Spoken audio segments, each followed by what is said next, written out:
Welcome to the meta of making dynamic beats. That is a very large promise, and I'm going to do my best to fulfill what exactly that means. But I think that if you can bear with me through this video, I am going to really give you some cool stuff to think about. And I'm not saying that because I think that I'm an amazing teacher. It's because it's something that will be able to be applied to any genre, whatever DAW, anything else of the sort. And it's a mindset, it's a compositional skill, but let's go ahead and talk about it. Before we do that though, I would really love and encourage you all, like if you've watched any of my videos, whether it be the neuro-based stuff, whether it be, anything of the sort, like it would really help me a lot if you could like the video, leave a comment, whether it be positive or negative, I don't care. I respond to almost everybody, and let's have a conversation, but just, it doesn't cost you anything. So what am I talking about? What is a dynamic beat? Have you ever heard of Chi? Have you ever heard of Saruda, Cage, Zane Wolf, the people that I listen to, my mentors? Well, I've never talked to Saruda, but the other guys. Something that they have that I absolutely adore about their music is these energy changes, these levels of accentuating the groove. That's going to be very important. Accentuating the groove or riding the groove and doing switch ups and whatnot. And it's like, all right, well, that's cool, but how do you do that? Or what does that mean? To put things incredibly simple, it is creating contrast. And what I mean by creating contrast is establishing a groove of a pattern, especially in the world of what I'm talking about, which is more of the hip hop halftime, whatever. But having something that is taking you over here, and then we're over here, and then we're over here, and then we're over here. And it's like, well, how do these guys do that? How do I do it? Because I've got music that kind of follows along the same path or walks the same path about how all that stuff works. That's going to be the stuff that I want to talk about today. And we're going to get into the nitty gritty. And I thought about putting this class up as a masterclass for the ARCANUM memberships, but I think that I'm going to do a several part series and give you the concept of it to the public, because I want as many people to start thinking about this as possible and understand that it stems out into other aspects of beat writing or composition as a whole, writing themes. I'm not making this up. This isn't, brand new information. It's just through my own words, and there's that. So please don't think that I'm pretending to be a genius or something, because I'm not. It's just info that is important to me, I guess. So let's talk about this.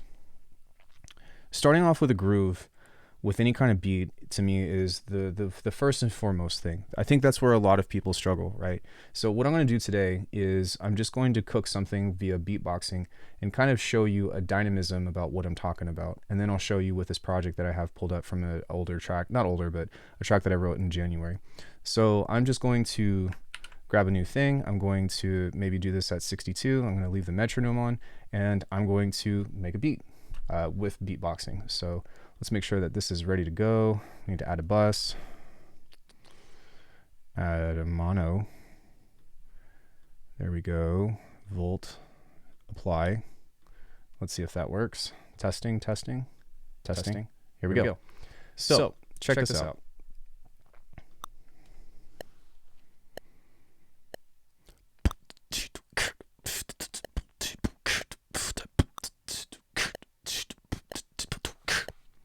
That's all we need. So within this loop, right, we've got something here that is repeatable. We have something that is a starting point of where to go. We missed the kick, but that's okay. So taking a listen. So I'm just going to move this over, but right. So we can even take this and move this over. And that's the power of beatboxing. For one, because this is actually going to be the easiest to explain to you through this means. But check this out. So if we loop this, we've got ourselves a little beat, right?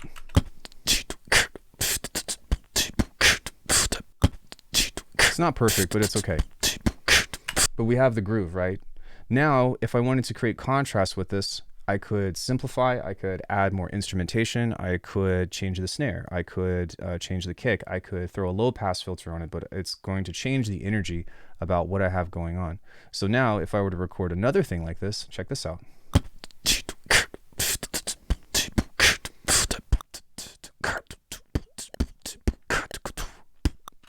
So now within this, I have a tendency to make my kicks too early, and I'm not a pro, but check this out. So we can utilize this to turn this up. And what I want you to do is listen to the energy change of this beat versus this beat.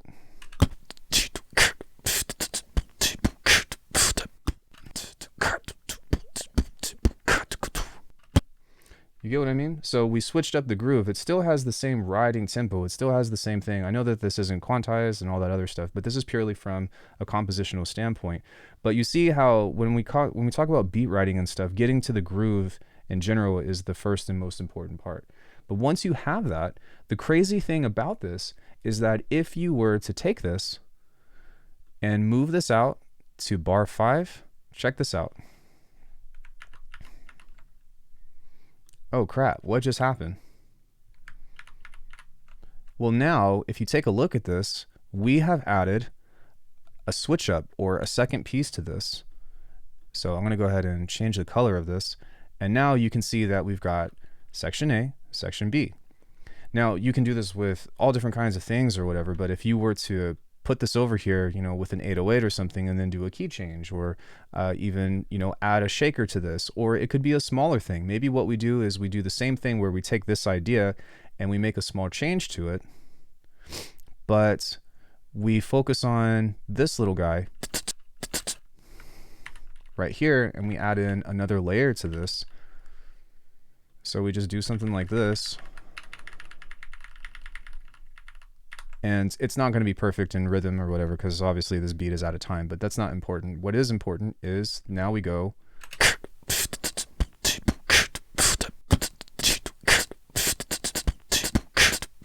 Right? Obviously it's off in certain cases, but you can see that it's picking up the rhythm. It's picking up something that adds more dynamism to elaboration on the groove.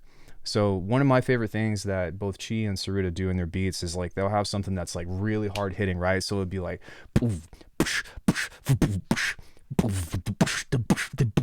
switch up,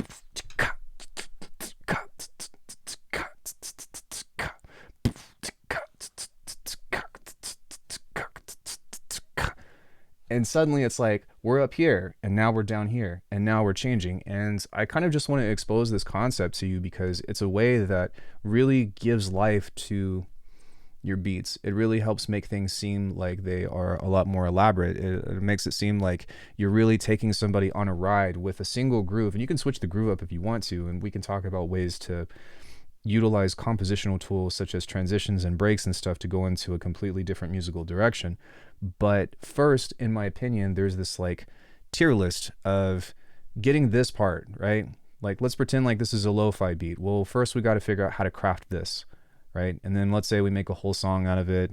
Intro, outro, you've heard me talk about that. Well, once you kind of write enough of these, then you start to make ideas out of it. You can start to spurt different ideas out of it. I guess a really great example of this too, and you would do this with all of your other things, and that's why I like to spend a lot of time just on making a single bar interesting. That's actually advice that I got from Copycat.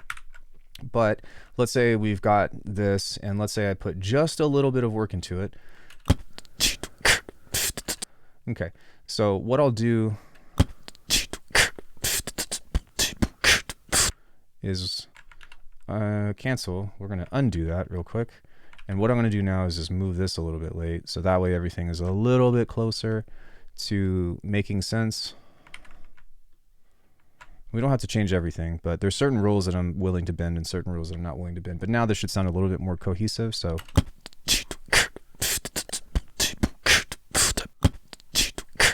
okay, cool. So that's part A, right? Now what we're going to do is we're going to take this, and instead of me beatboxing, I can actually go into this and be like, okay, we're going to grab this, and then we're going to grab this. Actually, what we'll do is we will take this here, we'll paste that there, and then I'm going to take this guy and paste it right here. So kick, snare, snare, boom. So check this out now.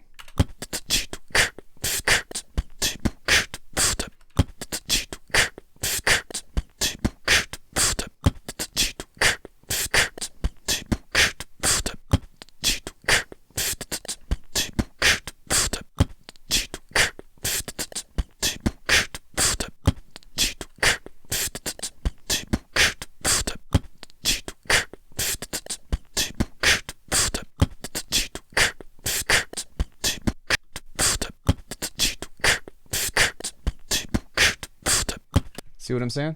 So when you do this, you're creating a call and response, and you're also creating contrast within your beat because your groove is over here. And then you have something to where it still has the same familiarity, but now your groove is over here. And extending that into different stuff. Like let's say we go, I'm going to put this here to where we have A, right? Where's this at? Insert cue marker. So we'll call this A. Come on. I hate that I have to hit enter. Hey, bruh, work with me. I'm sorry, guys. I'm having technical difficulties here. Why will this not work with me? Okay, one more time. A, enter. Good Lord. All right, now we have insert cue marker. Relabel this as B. So then we have the same thing. So we go insert cue marker. A. Now within this one, we're going to replace this, and we're going to move this over and replace it with this guy, which will be C. And C, no pun intended, but moving through this when it comes into beat crafting, and right now we're just focused on the drums, and I'll talk more about elaboration with stuff in general, but look, I've made an A, I've got a B section, we went back to A, and now within this beat, we went back here. And this can expand from a single bar to 2 to 4 to 8 to 16 to creating different sections that make your beat dynamic, right? Like I said, in a future video, probably on the masterclasses and stuff, we'll talk about making a cohesive idea and then how to elaborate that cohesion, or talking about making contrasting bass lines or utilizing things that focus on bass and then going into something musical and how to move back into that. But looking at this, you can see that all of this can extend times 4 times 8 into a whole entire track, but we still had it centered around that, which is the percussion, which this goes straight out to Aiden, Cage, and Chi of it's all about the percussion. It's all about the percussion. I know that I kept relatively the same snare and the beatbox and stuff, but you've already heard me say like, okay, well, you can do this as dynamically or as contrasting as you want to, but it's the same thing as, I guess a lazy way is like you have a beat and then you add a hi-hat to it to add energy, right? Like, okay, yes, you're building, and that gets into the finer details. But when we talk about doing those switch ups, there's 2 beats that I want you to listen to right now as soon as you get off this video that are going to give you immediate context. The first one, and the most obvious, that's actually like the whole beat is centered around that, is Touch It from Busta Rhymes. Yes, it's sampled from Daft Punk or whatever, but it goes book, book, book, book, book, book, book, switch up, boom, boom, boom, boom, boom, boom, boom, boom, boom, boom, boom, boom, boom. You see how dynamic that is? And I don't know, I get into it whenever I beatbox, and hopefully you do too. And that's why beatboxing is such a helpful tool. But you can see that there's this contrast. And the second song is Operator Bludgeoning from Chi, and he does it a little bit more subtly to where it's like boom, the boom, boom, boom, and then right there in the middle of the song, it goes the boom,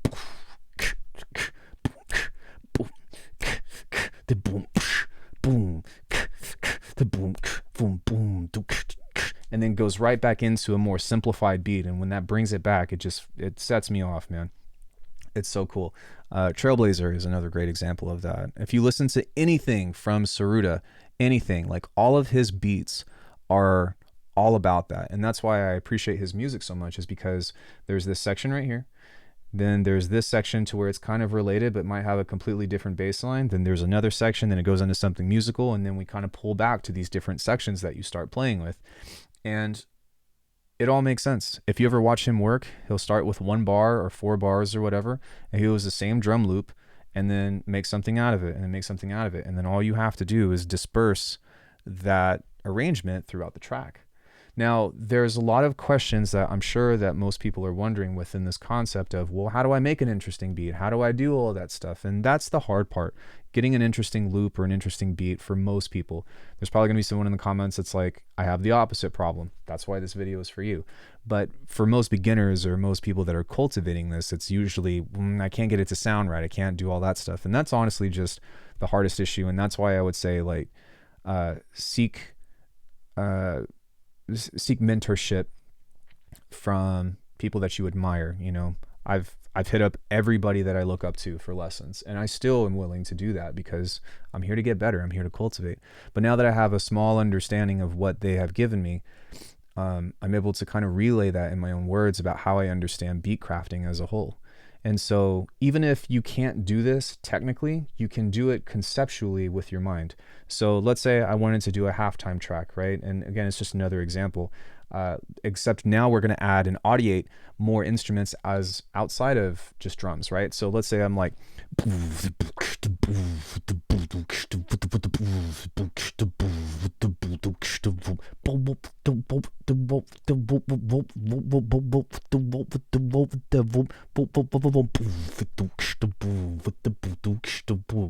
you see, like, I'm able to bounce back and forth and create these sections in my head about how to lead in to creating these different contrasting parts. And it's not something that, like, I'm not a genius, or I'm not, like, you know, super creative and super talented. Like, throw that shit out the window. It's a skill that can be cultivated if you have studied beats enough. It's just a matter about how you look at those beats and how you break them down, as opposed to looking at that one specific part that's like, how did he do that cool bass? No. That's just one small thing.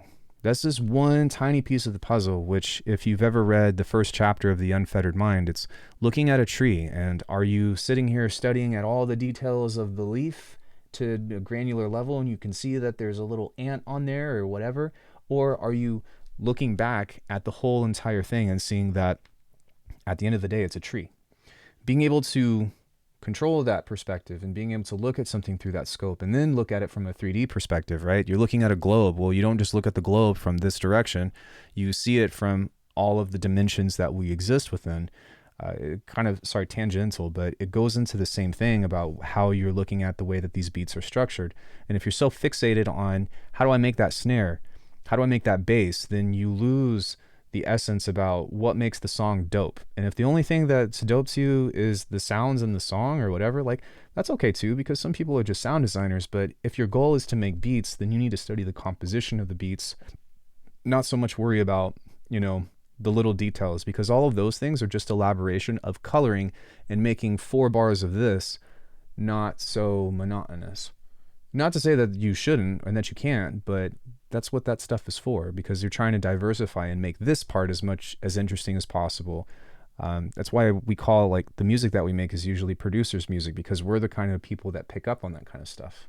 So I'm going to end off with this before you go. I actually want to show you this beat, and I'm just going to kind of play 1 or 2 bars of each section, but this should kind of give you some kind of context about how I actually utilize this trick to write tracks. And I've done this with several tracks. You guys have seen me write this on stream, but this is what I'm thinking about whenever I try to make something like this come about. And it also goes into all the other stuff that I've been talking about with how do I write fast? How do I, how do I cultivate ideas? How do I, accomplish a lot of these things? Well, it's because I'm picking a concept and then elaborating on there. So let's take a listen just to the chords real quick, and because it's going to give you some context, but check this out.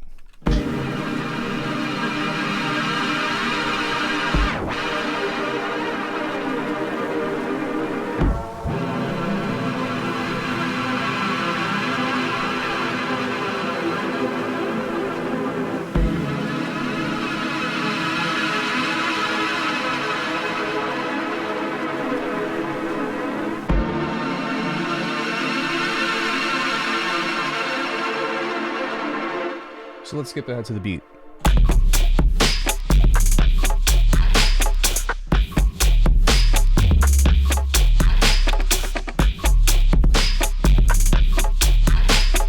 Get ready.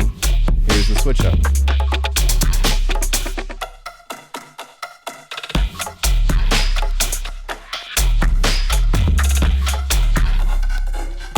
Here's the next switch up coming up.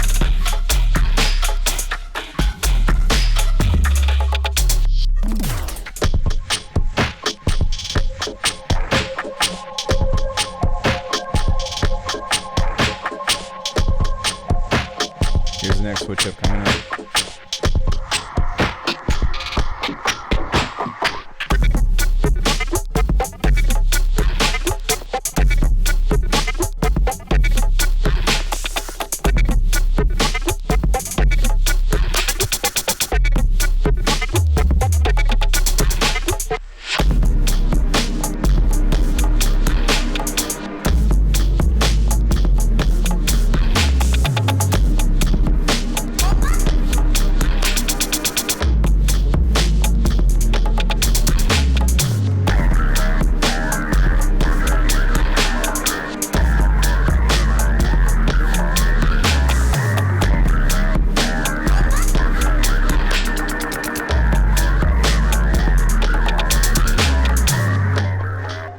We're going to jump ahead to the next part now.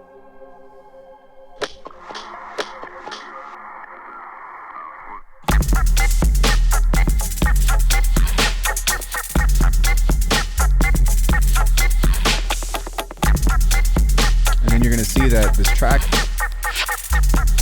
sorry, this one is a different section now. And then this track is going to end off with the red.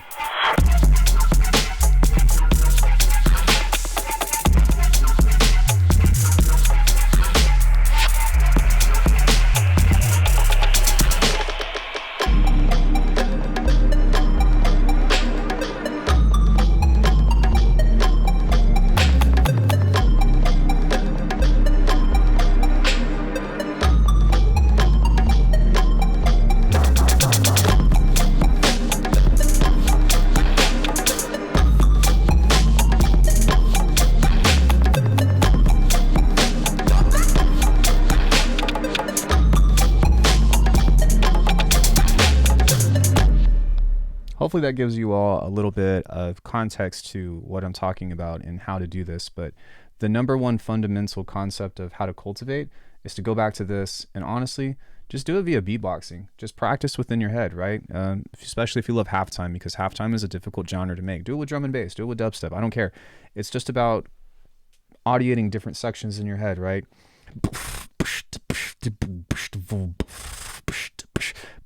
Switch up.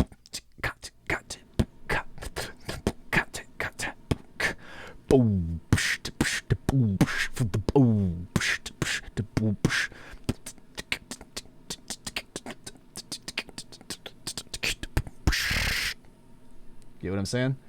The more that you cultivate that, the more that you're going to start hearing this dynamism within your beats, the more that you're going to start being able to find different ways and different nuances in which to switch that up. Change out the snare, add those hi-hats, you know, switch up the groove just a little bit, but bring in the energy here, down to here. In these future videos, what I'll be talking about is how to do that, how to actually pull it off in a track, where I'll go into a deeper dive than in that track and some other tracks. I also want to talk about how to do this with musicality, meaning things that are, you know, harmonic or bass lines, bass writing, writing bass riffs, especially in this context, because it's a lot easier for me to write this kind of stuff. And then I also want to talk about tying it all together and not overcomplicating it, but just utilizing this means of cultivation and imagination of composition. So that way, when you get an idea going, you have a lot more confidence in how to expand on that idea as opposed to just duplicate and variate. It's more about how do you control the energy? How do you start telling stories within these beats, or writing, I guess if you want to put it plainly and very clinically, how to write different sections based off of the same idea.